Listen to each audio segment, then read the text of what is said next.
Block ಇಂದ state general secretary elected ಅಂದ್ರೆ ಅಷ್ಟು ಈಸಿ ಅಲ್ಲ. ಪೊಲಿಟಿಕಲಿ ನಾನು ಮುಂದೆ ಬಂದಿದ್ದೀನಿ, ನಾನೇ ಗ್ಯಾಪ್ ತಗೊಂಡಿದ್ದೀನಿ.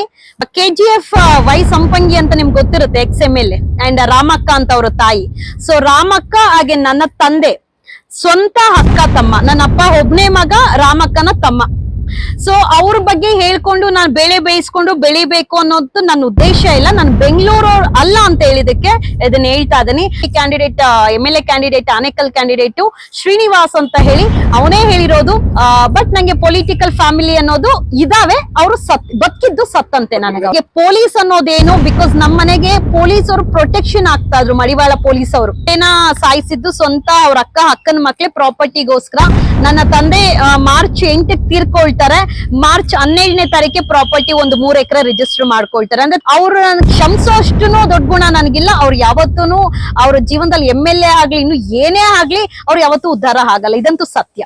ಮೇಡಮ್, ನೀವು ಪೊಲಿಟಿಕಲ್ ಬ್ಯಾಕ್ ಗ್ರೌಂಡ್ ಇಂದ ಬಂದಿಲ್ಲ ಆದ್ರೂ ಕೂಡ ನೀವು ಪಾಲಿಟಿಕ್ಸ್ ಎಂಟ್ರಿ ಆಗಿತ್ತು ಅಂದ್ರೆ ನೀವು ಕಾಂಗ್ರೆಸ್ ಅಲ್ಲಿ ಸೇರಿದ್ರಿ. ಬಟ್ ನಿಮಗೆ ಪೊಲಿಟಿಕಲಿ ನೀವು ಮುಂದುವರ್ಲಿಕ್ಕೆ ಆಗ್ಲಿಲ್ಲ ಕೆಲವೊಂದು ಕಾರಣಕ್ಕಾಗಿ. ಬಟ್ ನಿಮ್ಮ ಪೊಲಿಟಿಕಲ್ ಮನೆಯವರು ಯಾರು ಇದ್ರು ಅಥವಾ ನಿಮ್ಮ ಸಂಬಂಧಿಕರು ಯಾರು, ಅಣ್ಣ ತಮ್ಮ ಚಿಕ್ಕಪ್ಪ ಯಾರಾದ್ರೂ ನಿಮ್ ಪೊಲಿಟಿಕ್ಸ್ ಬ್ಯಾಕ್ ಗ್ರೌಂಡ್ ಇತ್ತ ನಿಮ್ಮಲ್ಲಿ? ಪೊಲಿಟಿಕಲಿ ನಾನು ಮುಂದೆ ಬರಕ್ ಆಗಿಲ್ಲ ಅಲ್ಲ, ನಾನು ಮುಂದೆ ಬಂದಿದ್ದೀನಿ. Because state general secretary elected ಅಂದ್ರೆ it's not so easy. Block ಇಂದ ಸ್ಟೇಟ್ ಜನರಲ್ ಸೆಕ್ರೆಟರಿ ಎಲೆಕ್ಟೆಡ್ ಅಂದ್ರೆ ಅಷ್ಟು ಈಸಿ ಅಲ್ಲ. ಪೊಲಿಟಿಕಲಿ ನಾನು ಮುಂದೆ ಬಂದಿದ್ದೀನಿ, ನಾನೇ ಗ್ಯಾಪ್ ತಗೊಂಡಿದ್ದೀನಿ, ಬ್ರೇಕ್ ತಗೊಂಡಿದ್ದೀನಿ. ಡೆಫಿನೆಟ್ಲಿ ಮತ್ತೆ ಪೊಲಿಟಿಕ್ಸ್ ನಾನು ಬರ್ತೀನಿ. ಅಂಡ್ ಎಸ್, ಸಂಬಂಧಿಕರಿದ್ದಾರೆ, ಸಂಬಂಧಿಕರ ಬಗ್ಗೆ ಹೇಳ್ಕೊಳಕ್ ನನಗೆ ಅಸಹ್ಯ ಆಗತ್ತೆ. ಬಟ್ ಸ್ಟಿಲ್ ಹೇಳ್ಬೇಕಲ್ಲ, ನಾನು ಬೆಂಗಳೂರವ್ರು ಅಲ್ಲ ಅಂತ ಹೇಳೋದಕ್ಕೆ. KGF ವೈ ಸಂಪಂಗಿ ಅಂತ ನಿಮ್ಗೆ ಗೊತ್ತಿರುತ್ತೆ, XMLA ಅಂಡ್ ರಾಮಕ್ಕ ಅಂತ ಅವ್ರ ತಾಯಿ. ಸೊ ರಾಮಕ್ಕ ಹಾಗೆ ನನ್ನ ತಂದೆ ಸ್ವಂತ ಅಕ್ಕ ತಮ್ಮ, ನನ್ನ ಅಪ್ಪ ಒಬ್ನೇ ಮಗ, ರಾಮಕ್ಕನ ತಮ್ಮ. ಸೊ ಅವ್ರ ಬಗ್ಗೆ ಹೇಳ್ಕೊಂಡು ನಾನು ಬೇಳೆ ಬೇಯಿಸ್ಕೊಂಡು ಬೆಳಿಬೇಕು ಅನ್ನೋದು ನನ್ನ ಉದ್ದೇಶ ಇಲ್ಲ. ನಾನು ಬೆಂಗಳೂರು ಅಲ್ಲ ಅಂತ ಹೇಳಿದಕ್ಕೆ ಇದನ್ನ ಹೇಳ್ತಾ ಇದೀನಿ. ಅಂಡ್ ನನ್ನ ಬೆಂಗಳೂರು ಅಲ್ಲ ಆಂಧ್ರದವಳು ಅಂತ ಹೇಳಿರೋದು ಸಹ ನಮ್ಮ ಸಂಬಂಧಿಕರಲ್ಲೇ. ಮೈಲ್ಸಂದ್ರ ನಿಮ್ಗೆ ಗೊತ್ತಿರುತ್ತೆ, ಉಳ್ವಳ್ಳಿದಲ್ಲಿ BJP candidate MLA candidate Anekal candidate Srinivas ಅಂತ ಹೇಳಿ ಅವನೇ ಹೇಳಿರೋದು. ಬಿಕಾಸ್ ಅವ್ರಿಗೆ ನಮ್ಮ ಪ್ರಾಪರ್ಟೀಸ್ ಮೇಲೆ ಕೆಲವೊಂದು ಕಣ್ಣಿದ್ದು ಪ್ರಾಪರ್ಟೀಸ್ ನ ಅವ್ರು ತಿಂದಿರೋ ಕಾರಣ ಫೇಕ್ ರಿಜಿಸ್ಟರ್ ಮಾಡಿ ಅನೇಕ ನಮ್ಗೆ ಮೋಸ ಮಾಡಿರುವಂತ ಕಾರಣಕ್ಕೆ. ಸೊ ನನ್ಗೆಲ್ಲೂ ಸಹ ಸಂಬಂಧಿಕರ ಹೆಸರು ಹೇಳ್ಕೊಳಕ್ ಇಷ್ಟ ಇಲ್ಲ. ಅವ್ರು ಯಾವತ್ತೂ ನಮ್ಮನ್ನ ಟಾರ್ಗೆಟ್ ಮಾಡಿದ್ದು ಜಮೀನ್ ವಿಚಾರಕ್ಕೆ, ಹಣಕಾಸಿನ ವಿಚಾರಕ್ಕೆ. ಬಟ್ ನಂಗೆ ಪೊಲಿಟಿಕಲ್ ಫ್ಯಾಮಿಲಿ ಅನ್ನೋದು ಇದಾವೆ, ಅವರು ಬದುಕಿದ್ದು ಸತ್ತಂತೆ. ನನಗೆ ಅವರು ದೊಡ್ಡ ಪೊಲಿಟಿಕಲ್ ಬ್ಯಾಕ್ ಗ್ರೌಂಡ್ ಇದೆ ಅಂತ ಅರ್ಥ ಆಗುತ್ತೆ ಇದರಿಂದ. ನೋ ನನಗೆ ಅವ್ರ ಹೆಸರು ನನಗೆಲ್ಲೂನು ನನ್ನ ತಂದೆ ತಾಯಿ ಹೆಸರಾಗ್ಲಿ ಸಂಬಂಧಿಕರ ಹೆಸರಾಗ್ಲಿ ನನಗ್ ಬರೋದ್ ಬೇಡ. ಬಿಕಾಸ್ ಸಂಧ್ಯಾ ಇವತ್ತು ಏನಿದ್ದೀನಿ, ನಾನೇನ್ ಗುರುತಿಸ್ಕೊಂಡಿದ್ದೀನಿ, ನಾನೇನ್ ಬೆಳ್ದಿದ್ದೀನಿ, ನನ್ನ ಧ್ವನಿ ಏನಿದೆ, ಇಟ್ಸ್ ಮೈ ಓನ್ ಐಡೆಂಟಿಟಿ. ನನ್ನ ಓನ್ ಕಾನ್ಫಿಡೆನ್ಸ್, ನನ್ನ ಓನ್ ಸೆಲ್ಫ್ ಕಾನ್ಫಿಡೆನ್ಸ್, ನನ್ನ ಶ್ರಮ, ನನ್ನ ತಾಕತ್ತು. ನನ್ನ ತಂದೆ ತಾಯಿ ಒಳ್ಳೆ ಎಜುಕೇಶನ್ ಕೊಟ್ಟಿದ್ದಾರೆ, ಸಮಾಜದ ಬಗ್ಗೆ ಕಳಕಳಿ ಇದೆ. ಅಂಡ್ ಮೋರ್ ಓವರ್ ನಾವು ಚಿಕ್ಕ ವಯಸ್ಸಿಂದಾನೇ ನಮ್ಗೆ ಪೊಲೀಸ್ ಅನ್ನೋದೇನು, ಬಿಕಾಸ್ ನಮ್ಮ ಮನೆಗೆ ಪೊಲೀಸ್ ಅವರು ಪ್ರೊಟೆಕ್ಷನ್ ಆಗ್ತಾ ಇದ್ರು, ಮಡಿವಾಳ ಪೊಲೀಸ್ ಅವರು ನಮ್ಮ ಮನೆಗೆ. ಬಿಕಾಸ್ ನಮ್ ಡ್ಯಾಡಿ ಚಿಕ್ಕ ವಯಸ್ಸಲ್ಲಿ ತೀರ್ಕೊಂಡಿರೋದ್ರಿಂದ ನಮ್ಮ ಮನೆಗೆ ಪೊಲೀಸ್ ಪ್ರೊಟೆಕ್ಷನ್ ಕೊಡ್ತಾ ಇದ್ರು ಮಡಿವಾಳ ಇಂದ. ಸೊ ನಮ್ಗೆ ಪೊಲೀಸ್ ಅಂದ್ರೆ ಏನು, ನಾವ್ ಆಗ್ಲಿಂದಾನು ಹೆಣ್ಣು ಮಕ್ಳೇ ಇದ್ರೆ ಏನೇನ್ ಆಗತ್ತೆ, ಯಾವ್ಯಾವ ತರ ಸಿಚುವೇಶನ್ ಫೇಸ್ ಮಾಡ್ತೀರಿ ಎಲ್ಲಾನು ನೋಡ್ಕೊಂಡ್ ಬಂದಿರೋದಕ್ಕೆ ನನ್ನ ಜೀವನದಲ್ಲಿ ನನ್ಗೆ ಏನೇ ಸಮಸ್ಯೆ ಬರ್ಲಿ ಅದನ್ನ ನಾನು ಈಸಿಯಾಗಿ ಟೇಕ್ ಆನ್ ಮಾಡ್ತಾ ಇದ್ದೀನಿ. ನಿಮ್ಮ ಮನೇಲಿ ಈಗ ಎಷ್ಟು ಜನ ಇದ್ದಾರೆ, ಅಂದ್ರೆ ತಂದೆ ತಾಯಿ? ನನಗೆ ನನ್ ಪರ್ಸನಲ್ ಹೇಳ್ಕೊಳ್ಳೋದಕ್ಕೆ ಇಷ್ಟ ಇಲ್ಲ. ಬಟ್ ನಾನ್ ಇಂಡಿಪೆಂಡೆಂಟ್, ನನ್ ಪಾಡ್ ನಾನು ಇದೀನಿ. ನಾನು ಯಾರ ಜೊತೆನೂ ಮಿಂಗಲ್ ಆಗಿಲ್ಲ. ನಾನ್ 10th ಮುಗ್ದಿದೆ, ನನ್ನ ಓನ್ ಇಂಡಿಪೆಂಡೆಂಟ್ ಲೈಫ್ ನಾನು ನಡ್ಸ್ಕೊಂಡ್ ಬರ್ತಾ ಇರೋದು. ಏನ್ ನಾನು ಇವತ್ತಿನಿ, it's my hard earn money. ನಾನ್ ಸ್ವಂತ ದುಡಿಮೆ ಮಾಡಿರೋದು. ನನ್ನ ಹತ್ರ ಏನೇ ಒಂದ್ ವಸ್ತು, ಕಾರ್ ಏನೇ ಇರ್ಲಿ, it's my hard earn money. ನಾನ್ ಕೆಲ್ಸ ಮಾಡಿ ಶ್ರಮ ಪಟ್ಟಿ ತಗೊಂಡಿರೋದು ಹೊರತು ಯಾವ ಸಂಬಂಧಿಕರಾಗ್ಲಿ ಇಲ್ಲ ಯಾರೂ ಆಗ್ಲಿ ನನ್ಗೆ ಕೊಟ್ಟಿರೋದು ಅಲ್ಲ. ಅದ್ ನನ್ ಬಗ್ಗೆ ನಂಗೆ ಪ್ರೌಡ್ ಇದೆ. ಕೆಲವೊಂದು ಇನ್ಸ್ಪಿರೇಷನ್ ಆಗುತ್ತೆ ನಿಮ್ಗೆ ಮಾತಾಡ್ಲಿಕ್ಕೆ ಮತ್ತೆ ಈ ಹೋರಾಟಕ್ಕೆ ಏನ್ ಧೈರ್ಯ ಬಂತು ಅಂತ? ಅಂದ್ರೆ ನೀವು ಯಾರನ್ನೂ ಕೇರ್ ಮಾಡಲ್ಲ, ಅಂದ್ರೆ ಇದು ಸರಿ ಇದು ತಪ್ಪು ಎರಡು ಮಾತ್ರ ಗೊತ್ತಿದೆ ನಿಮ್ಗೆ. ಆಬ್ವಿಯಸ್ಲಿ ಅದ್ ರೈಟ್. ಯಾಕಂದ್ರೆ ನೋಡಿ, ನಮ್ ಜೀವನದಲ್ಲಿ ಈಗ ಸಡನ್ ಆಗಿ ನಾನು ಹೋರಾಟಕ್ಕೆ ಬಂದೋಗ ನನ್ನ ಲೈಫ್ ಅಲ್ಲಿ ಪೆಟ್ಟು ಬಿದ್ದಿದ್ರೆ ನನಗ್ ಸಡನ್ ಆಗಿ ಅದನ್ನ ಹೆಂಗ್ ಬ್ಯಾಲೆನ್ಸ್ ಮಾಡ್ಬೇಕು, ಹೇಗ್ ತಗೊಂಡ್ ಹೋಗ್ಬೇಕು ಅಂತ ನನಗ್ ಗೊತ್ತಾಗ್ತಾ ಇರಲಿಲ್ಲ.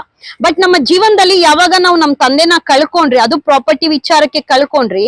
ಸೊ ಸಿಂಗಲ್ ಪೇರೆಂಟ್ ಆಗಿ ಬಂದಂತ ಸಮಯದಲ್ಲಿ ನಮಗೆ ಸಂಬಂಧಿಕರಿಂದಾನೇ ಒಂದ್ ಸ್ವಲ್ಪ ಪ್ರಾಪರ್ಟಿ ಮನೆ ಇತ್ತಂದ್ರೆ ಯಾವ ತರ ಹೊಡೆತ ಬರುತ್ತೆ, ಹೆಂಗೆ ನಮ್ನ ಟಾರ್ಚರ್ ಮಾಡ್ತಾರೆ, ಇವೆಲ್ಲ ನಾವು ಚಿಕ್ಕ ವಯಸ್ಸಿಂದಾನೇ ನೋಡ್ಕೊಂಡು, ಚಿಕ್ಕ ವಯಸ್ಸಿಂದಾನೇ ಪೊಲೀಸರು ನಮ್ಗೆ ಪ್ರೊಟೆಕ್ಷನ್ ಕೊಟ್ಟಿದ್ದು, ನಾವ್ ಆ ಇಂಡಿಪೆಂಡೆಂಟ್ ಲೈಫ್ ನೋಡ್ಕೊಂಡು ಬೆಳ್ಕೊಂಡು ಇವೆಲ್ಲ ನಮ್ಗೆ ಅಭ್ಯಾಸ ಆಗ್ಬಿಟ್ಟು ನಮ್ಗೀಗ ಅದು ಕಾಮನ್ ಅನ್ಸುತ್ತೆ. ಎಲ್ಲಾರ್ಗು ನಾನು ಹೇಳೋದು ಪ್ರಾಬ್ಲಮ್ ಅನ್ನೋದು ಸಣ್ಣ ವಯಸ್ಸಲ್ಲೇ ನಾವ್ ಅನುಭವಿಸಿದ್ರೆ ದೊಡ್ಡವ್ರು ಬೆಳೀತಾ ಬೆಳೀತಾ ಅದ್ ನಮ್ಗೆ ಈಸಿ ಆಗುತ್ತೆ ಬ್ಯಾಲೆನ್ಸ್ ಮಾಡಕ್ಕೆ. ಸಡನ್ ಆಗಿ ಪ್ರಾಬ್ಲಮ್ ಬಂದ್ರೆ ಅದ್ ಯಾರಿಗೂ ಬ್ಯಾಲೆನ್ಸ್ ಮಾಡಕ್ ಆಗಲ್ಲ. ಸೊ ನಮ್ಮ ಜೀವನದಲ್ಲೂ ಕೆಲವೊಂದು ತುಂಬಾ ಬ್ಯಾಡ್ ಇನ್ಸಿಡೆಂಟ್ಸ್, ಅದು ನಮ್ಮ ಸಂಬಂಧಿಕರಿಂದಾನೆ, ನಮ್ಮ ಅಪ್ಪ ಸಂಬಂಧಿಕರಿಂದಾನೆ ನಾವೆಲ್ಲರಿಂದ ದೂರ ಉಳಿದಿದ್ದೀರಿ. It's all because of property and ಮನಿಗೋಸ್ಕರನೇ ಅವ್ರು ಮಾಡಿರೋಂಥದ್ದು. ಬಟ್ ನಿಮ್ಮ ತಂದೆಯವರ ಪ್ರಕರಣ ಈಗಲೂ ಕಂಟಿನ್ಯೂ ಆಗಿದೆಯಾ ಅಥವಾ ನ್ಯಾಯ ಸಿಕ್ಕಿದೆಯಾ, ಇಲ್ಲಿಗೆ ಬಂದ್ ನಿಂತಿದೆ? ಸಿ, ಒಂದು ವೆರಿ ಪ್ರೌಡ್ ಆಗಿ ಹೇಳ್ತೀನಿ, ನನ್ನ ತಂದೆನ ಸಾಯಿಸಿದ್ದು ಸ್ವಂತ ಅವ್ರ ಅಕ್ಕನ ಮಕ್ಳೆ ಪ್ರಾಪರ್ಟಿಗೋಸ್ಕರ. ನನ್ನ ತಂದೆ ಮಾರ್ಚ್ 8ಕ್ಕೆ ತೀರ್ಕೊಳ್ತಾರೆ. ಮಾರ್ಚ್ 12ನೇ ತಾರೀಕೆ ಪ್ರಾಪರ್ಟಿ ಒಂದು 3 ಎಕರೆ ರಿಜಿಸ್ಟರ್ ಮಾಡ್ಕೊಳ್ತಾರೆ. ಅಂದ್ರೆ ತಿಳ್ಕೊಳ್ಳಿ, ಜಸ್ಟ್ ನನ್ನ ತಂದೆ ಸತ್ತಿ ಮೂರೇ ದಿವಸದಲ್ಲಿ ಒಂದು ಪ್ರಾಪರ್ಟಿ ರಿಜಿಸ್ಟರ್ ಮಾಡ್ತಾರೆ. ಕೊನೆಗೆ ಅದನ್ನ ತಗೊಂಡು KGF ಹತ್ರ ಜಮೀನ್ ತೆಗಿತಾರೆ. ಎಲ್ಲೋ ಒಂದ್ ಕಡೆ ನಮ್ ತಂದೆಗೆ ಪೋಸ್ಟ್ ಮಾರ್ಟಮ್ ಆಗಕ್ಕೂ ಬಿಟ್ಟಿಲ್ಲ, ಹಂಗೆ ಮುಚ್ಚಾಕ್ಬಿಟ್ಟು. ಬಿಕಾಸ್ ಅವಾಗ ನಾವಿನ್ನು ಸಣ್ಣ ಪುಟ್ಟ ಮಕ್ಳು, ಅದನ್ನ ಇವಾಗೆಲ್ಲ ತೆಗಿಯಕ್ ಹೋಗಲ್ಲ.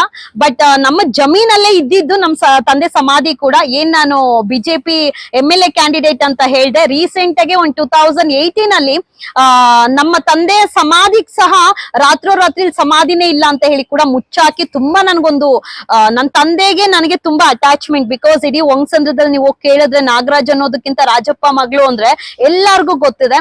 ಅಷ್ಟು ಅಟ್ಯಾಚ್ಮೆಂಟ್ ಇರುವಂತದ್ದು. ನಮ್ಮ ತಂದೆ ಸಮಾಧಿನೇ ಇಲ್ದಿರ ಹಂಗೆ ಮಾಡಿದ್ರು ನಮ್ಮ ಮಾವಂದ್ರು.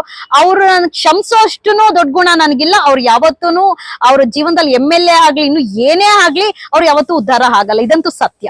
ಈಗ ಸೌಜನ್ಯ ಕೇಸ್ ಸ್ವಲ್ಪ ಹಿನ್ನಡೆ ಆಯ್ತು ಅಂತ ತುಂಬಾ ಜನ ಅನ್ಕೋತಾರೆ. ಅದಾದ ನಂತರ ನೀವು ಬಿಗ್ ಬಾಸ್ ಕಾಂಟ್ರವರ್ಸಿ ಬರ್ತೀರಿ, ಅಲ್ಲಿ ಸ್ವಲ್ಪ ಮಾತು ಚಕಮಕಿ ಎಲ್ಲ ಆಗುತ್ತೆ. ನಿಮ್ಮ ಚಾರಿತ್ರ್ಯ ಬಗ್ಗೆ ಕೂಡ ಮಾಡ್ಲಿಕ್ಕೆ ಸ್ವಲ್ಪ ಜನ ಬರ್ತಾರೆ. ಅದಾದ ನಂತರ ನಮ್ಮ ಸಂದರ್ಶನದಲ್ಲಿ ನಿಮ್ಮ ಫ್ಯಾಮಿಲಿಯ ಬ್ಯಾಕ್ ಗ್ರೌಂಡ್ ಮತ್ತು ಅಲ್ಲ ಆದಂತ ಅನ್ಯಾಯ ಕೂಡ ಹೇಳ್ತೀರಿ. ಜನ ಅಂದ್ಕೋತಾರೆ ಇಲ್ಲ ಇವೆಲ್ಲ 2 ಆದ ನಂತರ 3ನೇ ಕತೆ ಹೇಳ್ತಾ ಇದ್ರೆ ಸಂಧ್ಯಾ ಅವರು ಅಂತ ಹೇಳ್ತಾರೆ. ಅವ್ರಿಗೆ ಯಾವ ತರ ನೀವು ಮಾತಿನ ಮೂಲಕ ಉತ್ತರ ಕೊಡ್ತೀರಿ ಅಂತ? ಸೊ ನೋಡಿ, ಸೌಜನ್ಯ ವಿಚಾರಕ್ಕೆ ಮಾತ್ರ ಸ್ಟಿಕ್ ಆನ್ ಆಗಿರೋದು, ಇಲ್ಲ ಬಿಗ್ ಬಾಸ್, ಇಲ್ಲ ನನ್ ವೈಯಕ್ತಿಕ ಅನ್ನೋದಲ್ಲ.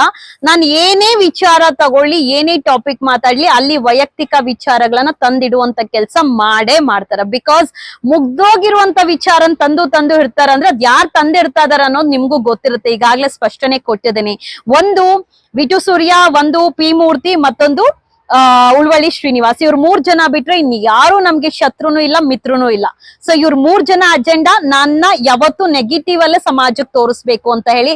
ಒಂದಲ್ಲ ಒಂದು ದಿವಸ ಸಮಾಜಕ್ಕೆ ಗೊತ್ತಾಗುತ್ತೆ ಸಂಧ್ಯೆ ಏನು ಅಂತ. ಬಟ್ ನಾನ್ ನಿರಂತರವಾಗಿ ನನ್ನ ಹೋರಾಟ, ಯಾರಿಗೆ ಕಷ್ಟ ಇರ್ಲಿ, ಎಲ್ಲೇ ಅನ್ಯಾಯ ಆಗ್ಲಿ, ನಾನ್ ಧ್ವನಿ ಆಗಿರ್ತೀನಿ. ನನ್ನಿಂದ ಯಾರಿಗಾದ್ರೂ ಅನ್ಯಾಯ ಆಗಿದ್ಯಾ ದಯವಿಟ್ಟು ಬನ್ನಿ, ಅದಕ್ಕೂ ನನ್ನ ಉತ್ತರ ಸಿಗುತ್ತೆ. ಎಲ್ಲೋ ಕುತ್ಕೊಂಡು ನಂಗೆ ಸಂಧ್ಯಾದಿಂದ ಅನ್ಯಾಯ ಆಗಿದೆ, ಸಂಧ್ಯಾ ಮೋಸ ಆಗಿದ್ದಾಳೆ, ಸಂಧ್ಯಾ ಸರಿ ಇಲ್ಲ ಅಂತ ಎಲ್ಲೋ ಕುತ್ಕೊಂಡು ಹೇಳೋ ಬದಲು ನೇರವಾಗಿ ನನ್ನ ಹತ್ರ ಬಂದು ಕುತ್ಕೊಂಡು ಮಾತಾಡಿ, ಏನಾದ್ರೂ ಯಾರಿಗಾದ್ರೂ ನನ್ನಿಂದ ನೋವಾಗಿದ್ರೆ, ಬೇಜಾರಾಗಿದ್ರೆ ಅದಕ್ಕೆ ಉತ್ತರ ಕೊಡುವಂತ ಕೆಲಸ ನಾನು ಮಾಡ್ತೀನಿ.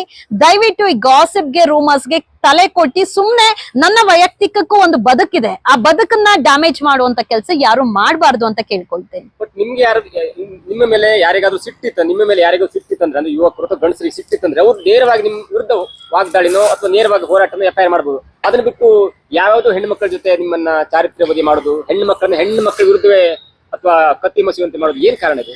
ಇದು ಯಾವ ತರದ ಒಂದು ಕೀಳು ಮುಟ್ಟಿನ ಒಂದು ಮಾತಿನ ಚಕ್ರ? ನೋಡಿ ಸರ್, ನಾನು ಅದನ್ನೇ ಕೇಳೋದು, ನಿಮಗೆ ನನ್ನ ಮೇಲೆ ಫೈಟ್ ಕೊಡ್ಬೇಕಾ? ನೇರವಾಗಿ ಬನ್ನಿ.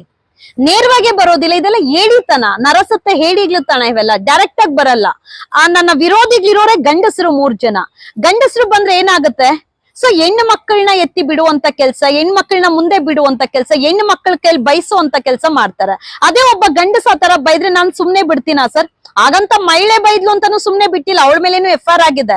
ಬಟ್ ಆ ಪುರುಷರು ಯಾರಿದ್ದಾರೆ ನನ್ನ ಬಗ್ಗೆ ಮಾತಾಡುವಂತ ಮೂರ್ತಿ, ಸೂರ್ಯ ಅವರೆಲ್ಲ ಆಲ್ರೆಡಿ ಅವ್ರ ಮೇಲೆ ಅನೇಕ FIRs ಮಾಡ್ಬಿಟ್ಟಿದೀನಿ, ಅನೇಕ ಬೈಗುಳುಗಳು ಅಂದ್ಬಿಟ್ಟಿದ್ದೀನಿ. ಇನ್ ಯಾವ್ದು ಉಳ್ದಿಲ್ಲ ಹೊಸ ಪದಗಳು. ಸೊ ಅವ್ರಿಗೇನ್ ಅಸ್ತ್ರ? ಕೆಲವೊಂದು ಮಹಿಳೆಯರಿಗೆ ಯಾರಿಗೆ ದುಡ್ಡಿನ ಅವಶ್ಯಕತೆ ಇರುತ್ತೆ, ಅವ್ರ ಸಂಘಟನೆದಲ್ಲಿ ಇರುವಂತವ್ರಿಗೆ, ಅವ್ರಿಗೆ ದುಡ್ಡು ಕೊಡುವಂತದ್ದು, ಮಾತಾಡಿ ನಿಮ್ ಮೇಲೆ ಏನಾದ್ರು ಕೇಸ್ ಹಾಕಿದ್ರೆ ನಾನು ನೋಡ್ಕೊಳ್ತೀನಿ ಅನ್ನೋಂಥದ್ದು, ಈ ತರ ಒಂದು ಕ್ರಿಯೇಟಿವಿಟಿ ಮಾಡ್ತಾ ಇದಾರೆ. ಅವ್ರಿಗೆ ಅರ್ಥ ಆಗ್ಬೇಕು, ನಾನೊಬ್ಬ ದಲಿತ ಹೋರಾಟಗಾರ ಆಗಿ, ಅವರು ದಲಿತ ಹೆಣ್ಣು ಮಗಳಾಗಿ ನಮ್ಮಲ್ಲೇ ಟಾರ್ಗೆಟ್ ಮಾಡ್ತಾ ಇದೀನಲ್ಲ, ನಮ್ಮ ಹೆಣ್ಮಗಳನ್ನ ಈ ತರ ಕುಗ್ಸುವಂತ ಕೆಲಸ ಮಾಡ್ತಾ ಇದೀನಲ್ಲ, ಅದು ಹೋರಾಟಗಾರ ಆಗಿ ಅವ್ರಿಗೆ ಒಂಥರ ಶೇಮ್ ಆಗ್ಬೇಕು. ಇಂತ ಒಂದು ಪದಗಳನ್ನ ಅನ್ಸ್ಕೊಳ್ತೀನಲ್ಲ ಅಂತ ಹೇಳಿ. ಯಾಕೋ ಅವ್ರಿಗೆ ಪಾಪ ಮಾನ ಮರ್ಯಾದೆ ಇಲ್ಲ ಅಂತ ಅನ್ಸುತ್ತೆ, ಇಲ್ಲ ಮನೇಲಿ ಯಾರು ಕೇಳೋರ್ ಮಾಡೋರ್ ಇಲ್ಲ ಅನ್ಸುತ್ತೆ. ನೋಡೋಣ, ಭಗವಂತ ಅವ್ರಿಗೆ ಒಳ್ಳೆ ಬುದ್ಧಿ ಕೊಟ್ಟಿ ಮನುಷ್ಯನಾಗಿ ಬದಲಾಗ್ಲಿ ಅಂತ ಕೇಳ್ಕೊಳ್ಳಿ.